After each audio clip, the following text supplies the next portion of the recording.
Hello students, welcome to my channel Keep Studying, Learning and Exploring.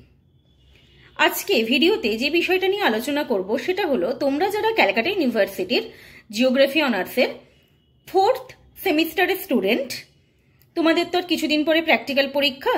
তো ক্লাইমেটোলজিতে তোমাদের instrument reading এর একটা বিষয় থাকে। তো সেখানে তোমাদের ব্যারোমিটার থেকে রিডিং নিতে হবে এবং তার ক্যালকুলেশন করতে হবে। ক্যালকুলেশন করে ব্যারোমেট্রিক প্রেশারটা তোমাদের ক্যালকুলেট করতে হবে, বার করতে হবে, তাই তো?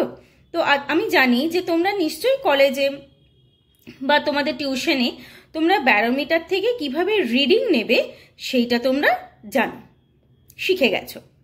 আজকে তোমাদের আমি দেখাবো যে কিভাবে টেবিলটা তোমরা রেডি করবে। তো চলো তাহলে দেখে নেওয়া যাক। যারা আমার চ্যানেলের নতুন ভিউয়ার্স, অবশ্যই বলবো চ্যানেলটা সাবস্ক্রাইব করে রাখো পরবর্তী আপডেটগুলো পাওয়ার জন্য। তোমরা জানো যে ব্যারোমিটারে 3 বার রিডিং নিতে হয়, ঠিক আছে? এবারে দেখো টেবিলটা তোমরা কিভাবে করবে বা টেবিলের হেডিংগুলো কি কি হবে। প্রথমেই আছে নাম্বার অফ অবজারভেশন, তারপর মেন স্কেল রিডিং। 3 নম্বর কলামের হেডিং হলো number of coinciding of vernier scale, কারণ ব্যারোমিটারে তো ভার্নিয়ার স্কেল রিডিং নিতে হয়। তো মেন স্কেলের সাথে ভার্নিয়ার স্কেল কোন পয়েন্টে কোয়েনসাইড করছে, ভার্নিয়ার কনস্ট্যান্ট ক্যালকুলেট করতে হবে। তারপরে এই যে ভার্নিয়ারের রিডিং যেখানে কোয়েনসাইড করেছে তার মিন বার করতে হবে, ঠিক আছে? তারপরে যে মিনটা বেরিয়েছে আর ভার্নিয়ারের যে কোয়েনসাইডিং যে ডিজিটটা বেরিয়েছিল, ঠিক আছে, তার একটা কলামের হেডিং করতে হবে, কলাম করতে হবে। Total reading and then temperature. আচ্ছা বেশ, দেখো তুমি ভার্নিয়ার রিডিং নিয়ে নিয়েছো, নিয়ে এবারে ধরো ভার্নিয়ারের এক্স্যাক্ট কোথায় মেন স্কেলের সাথে ভার্নিয়ার স্কেল কোন জায়গায় কোয়েনসাইড করেছে সেই রিডিংগুলো তুমি পেয়ে গেছো। আচ্ছা, ভার্নিয়ার কনস্ট্যান্ট কিভাবে ক্যালকুলেট করতে হয় তোমরা জানো, এই যে D/N, তোমরা এটা ফার্স্ট ইয়ারে করেছো ভার্নিয়ার স্কেল করার সময়। দেখো অধিকাংশ ক্ষেত্রে কি হয়, ব্যারোমিটার মূল স্কেলের একদম মানে ক্ষুদ্রতম মান, যেটা ক্ষুদ্রতম ভাগের মান ধরা হয় 0.1 সেন্টিমিটার, আর মূল স্কেলের 19 ভাগ ভার্নিয়ার স্কেলের 20 ভাগের সঙ্গে সমান হয়। যেমন আমরা পড়েছিলাম না যে main scale reading is equivalent to 20 vernier scale, that's it, ঠিক আছে? তাহলে মূল স্কেলের ক্ষুদ্রতম ভাগের মান, দ্যাট ইজ স্মল ডি, ঠিক আছে?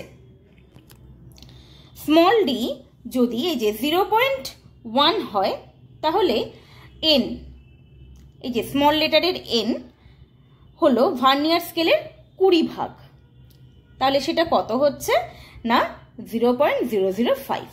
এটা একটু মনে রাখবে তোমরা। আচ্ছা, এবারে ধরো মিন কোয়েনসাইডিং রিডিং যেটা বলেছে, তার মানে এই যে কোয়েনসাইডিং রিডিংগুলো পেয়েছি তার মিন আমাকে ক্যালকুলেট করতে হবে। মিন পেয়ে গেলাম।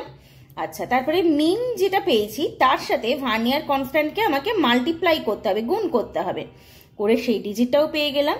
তাহলে টোটাল রিডিং আমার কত হচ্ছে, দেখো প্রত্যেকটা রিডিংই আমার 76.40 করে এসেছে, ঠিক আছে? তাহলে টোটাল রিডিং আমি পেয়ে গেলাম এখানে, হয়েছে? অর্থাৎ কি আমার আগের কলামের সাথে যে মিন ভার্নিয়ার স্কেল রিডিং এর সাথে যে টোটাল রিডিং যা ছিল সেটা আমি যোগ করে দিলাম, যোগ করে দেখো আমি টোটাল রিডিং পেয়ে গেলাম। আচ্ছা, টেম্পারেচার, তোমরা যখন ভার্নিয়ার স্কেলের রিডিং নেবে দেখবে ভার্নিয়ার স্কেল না, তোমরা যখন ব্যারোমিটারের রিডিং নেবে ব্যারোমিটারে দেখবে একটা টেম্পারেচারের তোমার মার্কারি থাকবে, মানে থার্মোমিটার থাকবে।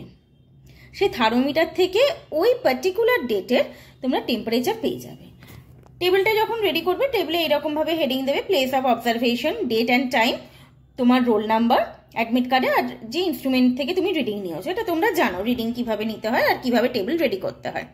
তাহলে টেম্পারেচারটা বুঝতে পারলে। আর একবার বলে দিচ্ছি, ওই ব্যারোমিটারই তোমার একটা থার্মোমিটার থাকবে, দেখে নেবে তোমার ব্যারোমিটারের রিডিং নেওয়া হয়ে গেলে যে ওই ডেটে টেম্পারেচার কত ছিল। আচ্ছা দেখো আমার প্রেশার বেরিয়েছে 76 মানে যে ডিজিটটা বেরোলো 76.473 সেন্টিমিটার। কিন্তু আমার তো এয়ার প্রেশার এমবিতে বেরোবে, মিলিবারে, তাই না? মিলিবারে হয়। তাহলে আমি মিলিবারে কিভাবে করব? চলো তাহলে দেখে নেওয়া যাক। দেখো, এটা খুব সহজ একটা ফর্মুলা। আমরা জানি যে 76 সেন্টিমিটার পারদ স্তম্ভে বায়ুচাপ, সমুদ্রপৃষ্ঠের বায়ুচাপ কত থাকে? 1013.25 মিলিবার। তাহলে 1 সেন্টিমিটারে কত, আর যেটা আমার টোটাল রিডিং বেরিয়েছে তাতে কত হবে? একদম ঐকিক নিয়মে এইভাবে তোমরা বায়ুচাপটা ক্যালকুলেট করবে মিলিবারে। তাহলে আমার বায়ুচাপ বেরোলো 1019.55 মিলিবার। বোঝা গেল আমরা ব্যারোমিটার কেন ব্যবহার করি। আমরা অ্যাটমসফিয়ারিক প্রেশার যেটা হয় সেটা ক্যালকুলেট করি। এছাড়াও ব্যারোমিটারের প্রধান দুটি কাজ হলো ওয়েদার ফোরকাস্ট করা আর উচ্চতার মান নির্ণয় করা।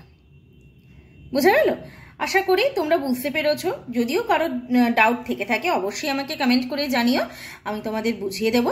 কিন্তু অবশ্যই তার আগে তোমরা কলেজ বা টিউশন থেকে ব্যারোমিটার ইনস্ট্রুমেন্ট থেকে কিভাবে রিডিং নিতে হয় সেটা ভালোভাবে প্র্যাকটিস করে নিও। থ্যাংক ইউ সবাইকে। চ্যানেল সাবস্ক্রাইব করো, বন্ধুদের সাথে শেয়ার করো। All the best.